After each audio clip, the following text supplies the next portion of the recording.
মনুচুম kitchen সকলোকে স্বাগতম জনাইছোঁ। আজি মই বাছি যোৱা আলু পিটিকাৰে আৰু পটলৰ সৈতে এটা খুব সুন্দৰ ৰেচিপি লৈ আহিছোঁ। আৰু পটলখিনি মই ভালকৈ এই ধৰণে বাকলি গুচাই লৈ আৰু এতিয়া মই এখন কটাৰীৰে এই ধৰণে মই কৰি দিম, ফুটা কৰি দিম, বা যিকোনো বস্তুৰে এই ধৰণে ফুটা কৰি দিব। তেতিয়া কি হ'ব, তেল মছলা খুব ধুনীয়াকৈ সোমায় আৰু খাবলৈও খুব ভাল লাগে।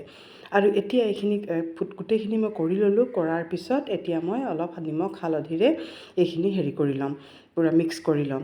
আৰু আমাৰ সদায় কি হয়, কিবা আলু পিটিকা বনালে কেতিয়াবা যদি মোৰ আজি অলপ বেছি বাচি গৈছিলে, তো ভাবিলোঁ কি কৰিম, আকৌ থাকি যোৱা আলু পিটিকাখিনি খাই পেলাই ভাল নালাগে।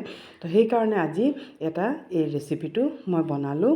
আৰু কেনেকুৱা পালে আপোনালোকে লাইক কৰিব আৰু কমেণ্ট কৰিব। এতিয়া মই কেৰাহীখন পাতি পেলাই অলপ তেল দি লৈছোঁ। তেলখিনি গৰম হোৱাত মই যিকেইটা পটল কাটি থৈছিলোঁ এইকেইটা এই ধৰণে মই ফ্ৰাই কৰি ল'ম। ভালকৈ লুটিয়াই মেলি এই ধৰণে কালাৰ অহালৈকে ধুনীয়াকৈ ফ্ৰাই কৰি ল'ব। এয়া চাওক, এইটো কালাৰ আহিছে, এই কালাৰ অহালৈকে ধুনীয়াকৈ পূৰা ফ্ৰাই কৰি ল'ব। তাৰপিছত এতিয়া এই ধৰণে গোটেইখিনি মই কৰি ল'লোঁ, লুটিয়াই দিলোঁ। আৰু এই ৰেচিপিটো যে ইমান টেষ্টি হৈছিলে নহয়, বিশ্বাস কৰক, বহুত টেষ্টি হৈছিলে। এবাৰ আপোনালোকেও বনাই চাব।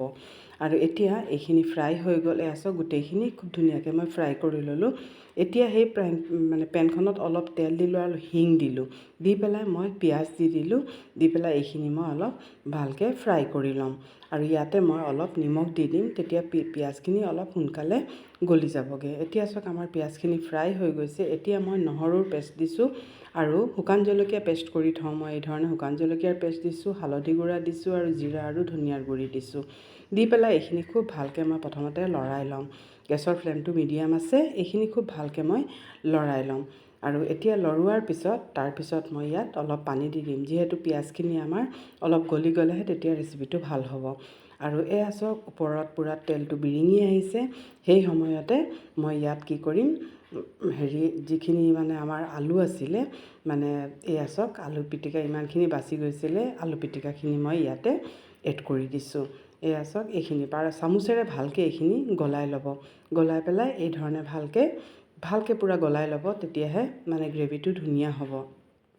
আৰু ইয়াত কোনো ঝামেলা নাই, সৰিয়হ পিছা বা পিঁয়াজ পিছাৰ একো ঝামেলা নাই।